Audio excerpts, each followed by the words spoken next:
이 소련이 헝가리에 대해서는 한 수 접어줘서 헝가리는 우리가 너무 많이 죽여놓으니까 미안해서 그런지 경제정책 같은 거에 상당히 자유를 줬어요. 그래서 헝가리가 공산국가 중에서 유고슬라비아는 옛날부터 막 따로 떨어져 나갔지만 개방정책을 제일 먼저 썼습니다. 그래서 유럽의 동부에서 가장 발전된 나라였어요. 서울올림픽에 제일 먼저 참가하겠다고 결심한 게 헝가리입니다. 그래서 다른 나라도 헝가리를 따라왔습니다. 또 한국하고 가장 먼저 수교한 공산국가가 헝가리입니다. 그러다가 1989년에 이런 일이 생기기 시작했어요. 뭐냐? 이 헝가리가 가만히 생각해 보니까 이제는 민주화도 됐는데 헝가리하고 오스트리아 사이에서 이 철조망이 있다. 철조망 국경선이 있는데 이거 좀 창피한 일이 아니냐. 민주화가 되는데 철조망 국경선이 이게 말이 되느냐. 또 관광객도 많이 들어오니까 이거 창피하다 해가지고 아주 근사하게 발표를 해요. 우리 앞으로 헝가리, 오스트리아 국경선을 개방해버리겠다. 이렇게 발표를 하니까 그걸 유심히 보고 있던 사람들이 동독사를 들였어요. 그래서 헝가리로 가가지고 오스트리아 쪽으로 가려고 하니까 딱 막았습니다. 왜냐? 그때 헝가리하고 동독 사이에 약속이 있었어요. 그러니까 비자를 받지 않는 동독 사람은 절대 통과시켜주시면 안 된다. 그런 사람들은 다 잡아가지고 동독에 송환하는 약속이 있었어요. 중국이 탈북자를 몽땅 잡아가지고 북한으로 송환하는 약속을 가지고 온 거하고 똑같습니다. 그래서 몇천 명씩 잡아가지고 수용소에 갖다 놨다가 동독에 보내주고 하다가 보니까 이것도 가만히니까 말이 안 되는 거예요. 헝가리가 가만 생각을 해요. 민주국가인데 오스트리아로 가려는 동독 사람을 잡아가지고 계속 본국에 송환한다. 야, 이건 좀 문제가 있지 않느냐 해가지고 고르바초프한테 타지를 해봤던 거예요. 이거 어떻게 할까요? 하니까 알아서 하라고 했습니다. 그래서 알아서 하라고 파기해버렸습니다. 그래서 앞으로는 동독 사람들 잡아서 송환 안 하겠다고 하니까 동독 사람들이 몰려왔어요.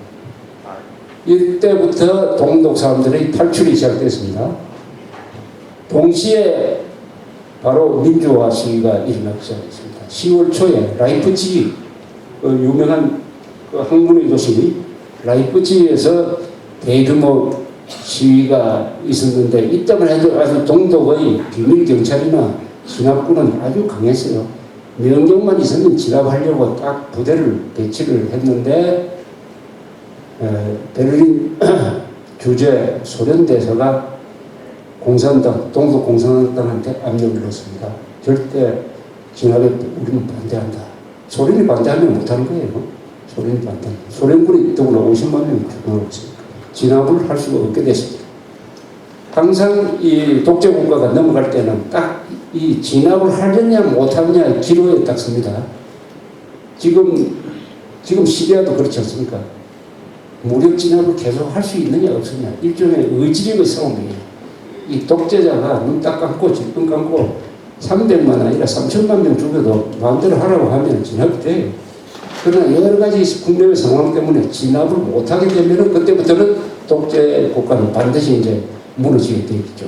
바로 그 테스트가 라이프치히에서 10월 초에 있었어요. 소련이 뒤를 안 봐주겠다. 고르바초프.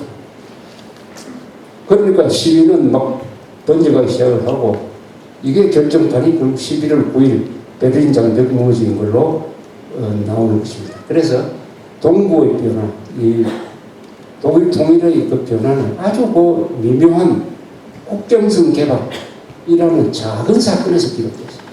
작은 사건에서 비롯되면서 동독 사람들이 들고 일어났다. 그래서 고르바초프가 독일 통일 20주년에 어디 쓴 글을 보니까 독일 통일의 공이 뭐 고르바초프다, 코올이다 이렇게 이야기를 하는데 자기는 동독 주민들이라고 생각한다. 이 상황을 바꾼 동독 주민들이 진짜 주인공이다. 이렇게 되어 있었어요.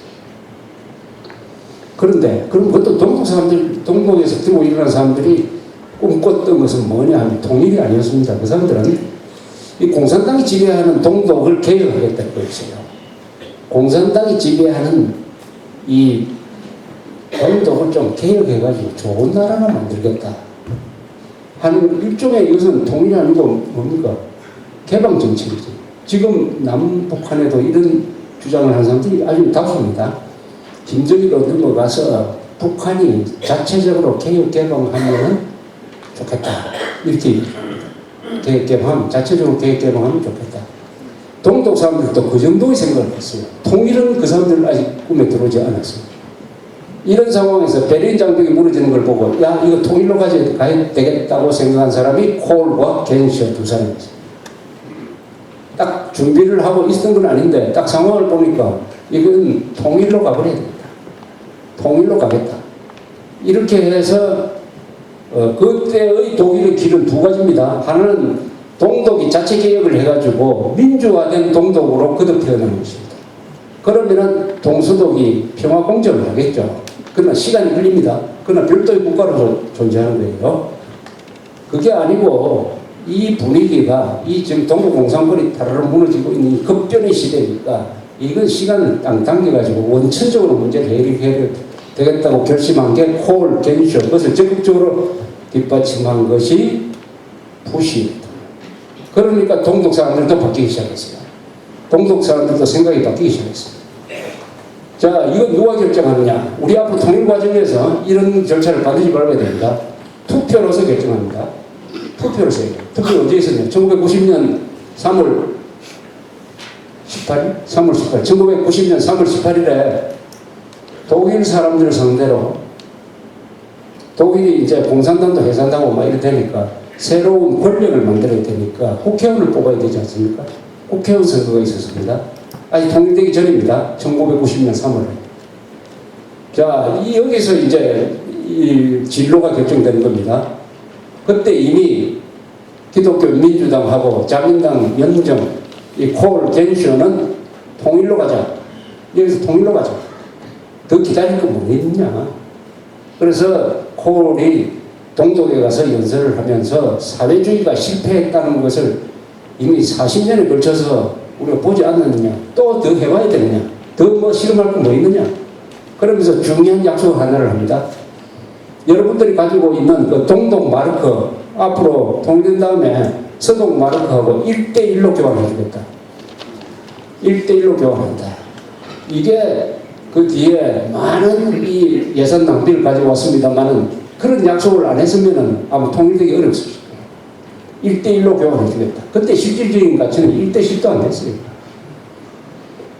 이게 효과가 있었는지 모르지만 처음에는 그런 또 3인당은 그런 통일에 반대를 했습니다. 3인당은 점진적인 통일이에요. 그러니까 일단 동독을 민주화 시켜놓고 그 다음에 교류하면서 통일하자. 한 단계를 더 넣는 거예요. 3인당입니다. 3인당. 그래서 동독에 또 3인당이 생겼어요. 동독에 기민당이 또 생겼습니다. 이 사람들끼리 이제 선거를 하는 거예요. 그리고 여론조사 처음에는 3인당 지지가 많았어요. 그래서 콜이 아주 우울했습니다. 이 선거에서 3인당이 이겨버리면은 이건 통일이 안 되는 거예요. 통일 안 되고 또 뭐 서로 동서독 교류 뭐 이렇게 몇 년 하고 이래 되면 또 기회를 놓치는 거 아니냐. 선거를 앞두고 무지하게 스트레스를 받다고 합니다. 그런데 그 1대1로 교환해 주겠다는 게 아주 효과가 있었던 것 같아요. 그래서 뚜껑을 딱 열어보니까 기민당, 자민당, 동독입니다. 동독의 기민당, 자민당 지부죠. 이 사람들이 다수당을 차지했습니다. 그리고 전체적인 통일을 주장하던 사회민주당이 한 20몇 %밖에 얻지 못했습니다. 바로 이것 때문에 통일이 된 겁니다. 그때 동독 사람들이 우리 서독 사람들하고 지금 당장 합치는 건 무리다. 앞으로 좀 더 기다려서 하겠다고 하면 통일 안 됩니다. 또 통일 안 되기를 바라는 영국과 프랑스가 또 소련까지 있는데 그 주민들까지 그렇게 결정하는데 어떻게 서독이 집어삼킵니까? 안 되는 거죠. 결국은 통일은 그 동독 주민들이 투표를 통해서 압도적으로 서독에 흡수당하는 길을 선택하는 겁니다. 흡수통일이 된 거죠. 흡수당하는 길입니다. 흡수당하는 길을 선택을 했다.